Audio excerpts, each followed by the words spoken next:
একলা হচ্ছে, তাই না? একলা আপনি আর কতটুকু ঠেকাতে পারবেন?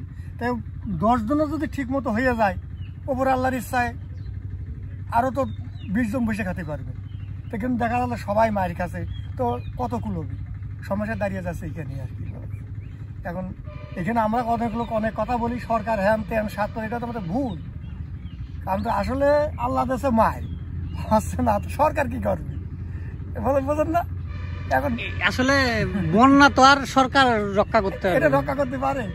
এখন ধরো এই বুইটা যদি আমার লাউ না ধরে, সাপোজ হইলই না, আল্লাহ দিলেই না, এতে কি সরকারের কোনো দোষ আছে নাকি?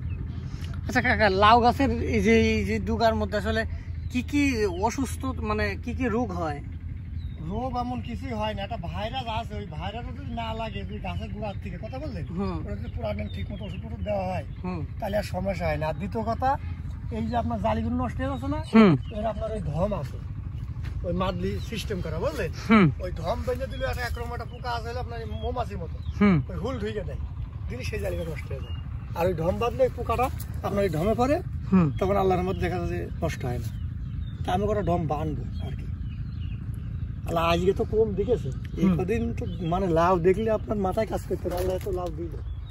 আসলে এখন বড় ব্যাপার হচ্ছে কি কাকা, যে মানে কৃষিকাজে অনেক মানে প্রচুর ইনকাম করা যায়, কিন্তু পরিশ্রম করার দরকার আছে। পরিশ্রম আছে, তারপরে একটা কাজ হলো কি জানেন, এখানে একটা ব্যাপার হলো, যদি চাষি মানুষের যদি সারের দামটা, তেলের দামটা, ওষুধের দামটা একটু কম পেত, হ্যাঁ, তাহলে কিন্তু হচ্ছে না। একটা ওষুধ কিনতে আছে, আজকে কিনছি কত 300 টাকা, কালকে কিনছি কত 250 টাকা, কালকে কিনছি কত 450 টাকা, মানে এক এক সময় এক এক দাম। মানে কোম্পানিগুলো ইচ্ছা মতো তাদের দাম বাড়ায়। হ্যাঁ, এখন কোম্পানি করছে না আপনার যারা বেচছে এরাই করছে, আর আল্লাহ মালিক সে তারাই জানে। কিন্তু এই কচুকে এটা কি নিচে লাগাইছে? হ্যাঁ, নিজে বীজ তুলে ফেলতে পারে, এটা বীজ। হ্যাঁ, বীজ কচু এই তুলে আবার লাগাবো, এবার আবার নতুন করে আল্লাহ যদি লাগাই দেয়। তো এখন এই আমাদের চাষির পরে এখন কি করবো, ধরুন আমরা জানি না লেখাপড়া, জানি না কিছু, এখন এই চাষের পরে আমাদের কম বেশি যাকে এরপরে নির্ভর আর কি, কষ্ট হোক আর সুখ হোক আর যাই করুক, আল্লাহ যেটা করে। আসলে কাকা পরিশ্রম করলে সবকিছুতেই আল্লাহ দেয়। এই জায়গায় এই যে সিম যে ধরা ভিড়েছে, তো যদি ধরেন আগের মতো দাম থাকতেন, দাম কমে গেছে 30 টাকা 25 টাকা কেজি, যদি তো আমদানি হইতো তাহলে আরো পয়সা হয়ে যেত। তা যাক, সেই হিসাবে হস্ত তো আমদানি, হস্ত তো আমদানি, দাম কম হলেও, আর আগে ধরুন দামও বেশি ছিল, হয়েছে কম। তারপরে লাউয়ের মানে অনেক দিকছে এখন ইদানিং চাইনিজ লাউ চাষ করে। এখন এই যে যেটা নতুন নতুন ফর্মুলা যেটা আসছে, এটা কিন্তু করলে উন্নত হয়, কিন্তু আসলে অনেক লোক হয়তো পয়সার জন্য কিনতে পারে না, কেউ হয়তো বিশ্বাস করে না যে হবে কি হবে না, এই কারণে কিন্তু যারা করে বিশ্বাস করি, কিন্তু তারাই লাভবান হয়ে যাচ্ছে, তারাই লাভবান হয়ে যাচ্ছে নতুন নতুন ফর্মুলায়। এই যেমন আগে ধান ভাত ধরে ধান হয়েছে কত 5-6 মন করে, আর এখন হাইব্রিড ধান আসছে 20 মন 25 মন 30 মন করে ধান আসছে। আল্লাহর রহমতে যথেষ্ট ফলাফলছে, এই জন্যই দেখা যাচ্ছে। কিন্তু কাকা, আপনি কি মনে করেন যে এই মধ্যে কীটনাশক ব্যবহার করা উচিত?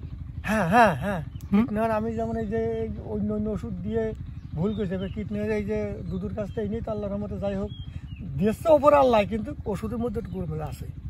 এই নর্মাল কোম্পানি যেগুলো আছে না, এগুলো একদম কোনো অকারণ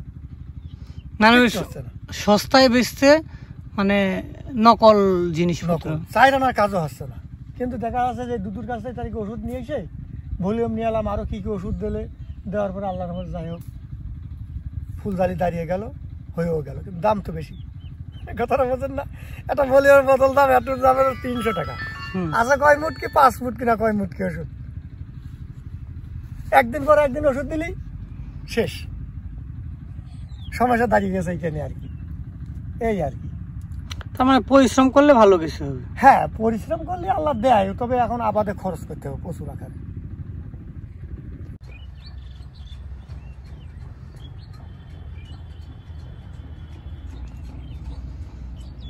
আসলে কৃষি সফলতার মূল উপাদান হচ্ছে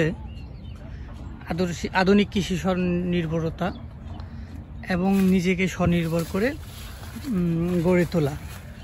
তার চেয়ে বড় ব্যাপার সেটা হচ্ছে কৃষক পর্যায়ে কীটনাশক মুক্ত কৃষি ব্যবস্থা গড়ে তোলা, যেটাতে আপনি যেমন একটা ভালো প্রফিট পাবেন, তেমনি একটা বিষাক্ত এবং দূষণমুক্ত একটা খাবার পাবেন, যেটা আসলে অনেক উপকৃত করবে আপনাকে। আমি আসলে আজকে অনেকদিন পরে বের হয়েছি, চ্যানেলে ভিডিও দেওয়া হয় না অনেক দিন যাবত, তারপরে আজকে এসছি আপনাদের দেওয়ার জন্য। আজকে আমি ভ্যারাইটি কিছু দেখাবো। এই যে এটা হচ্ছে সিম বাগান, ভালো পরিচর্যা ভালো কিছু করলে ভালো উৎপাদন করা যাবে।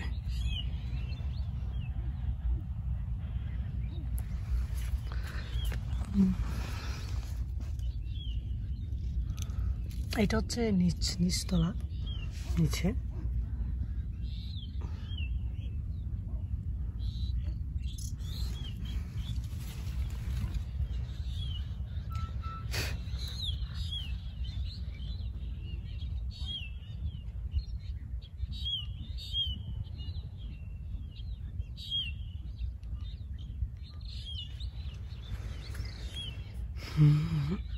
তো একটা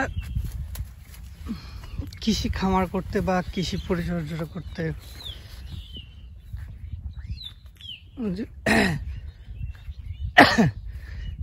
যেতটুকু করতে হয় সেটা আসলে পরিশ্রম, দক্ষতা, সৎ মানসিকতা এবং আধুনিক কৃষি ব্যবস্থা এবং এই প্রান্তিক মাঠ। আসলে কৃষি সৌন্দর্যের নিদর্শনই অন্যরকম।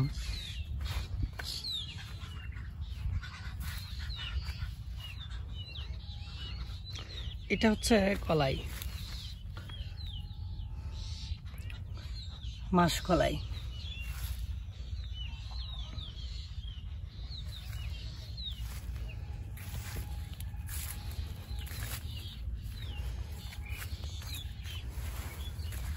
কারণ এই উর্বর কৃষি ব্যবস্থায় একটা অন্যরকম ফ্যাসিলিটি দেয়।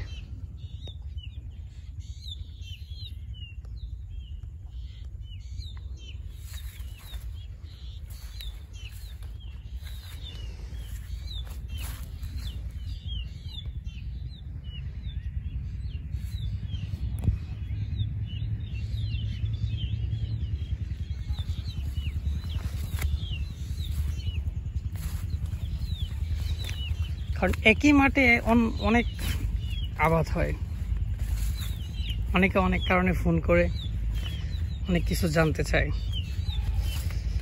আসলে কর্মব্যস্ততার জন্য আসলে বাইর হওয়া যায় না।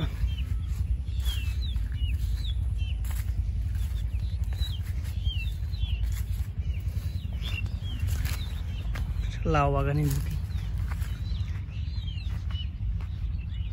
ছবি তুলবা? হ্যাঁ কাকা।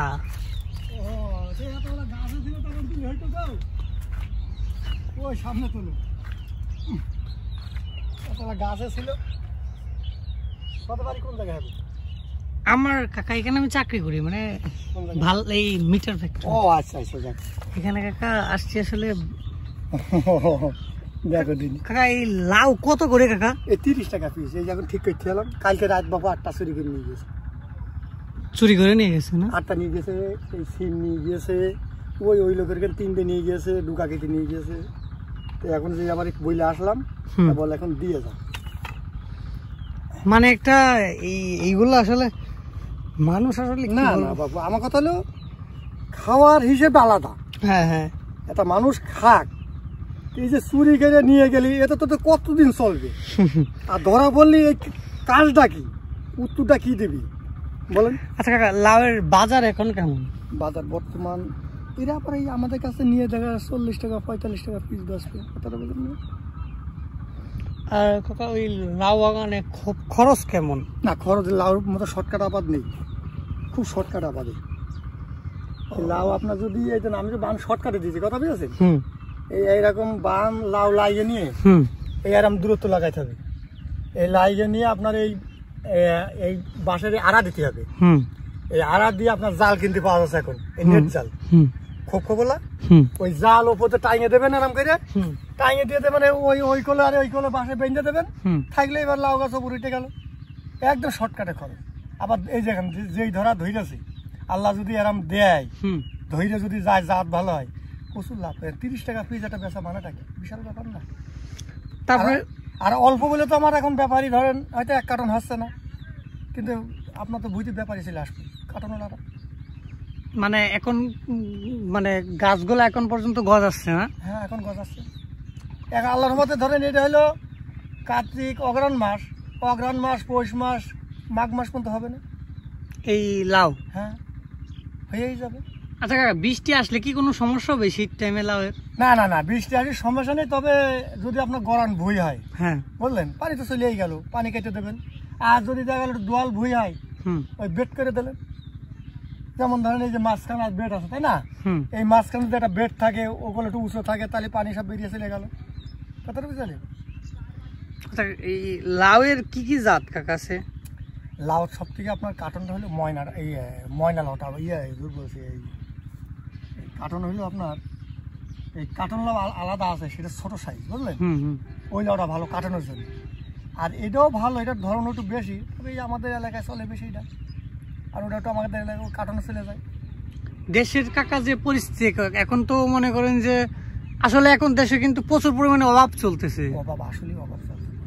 অভাব হলে যে কারণ ধরুন বন্যায় ডুবে গেল, ওই একটা কারণ। করোনা আসলো, করোনা, মানুষের দুরবস্থায় যদি সারা বাংলাদেশে ধরেন আবাদ ঘাট ঠিক মতো হইতো, তাহলে তো ধরেন আল্লাহর মতো ঘাটতি আসতো না।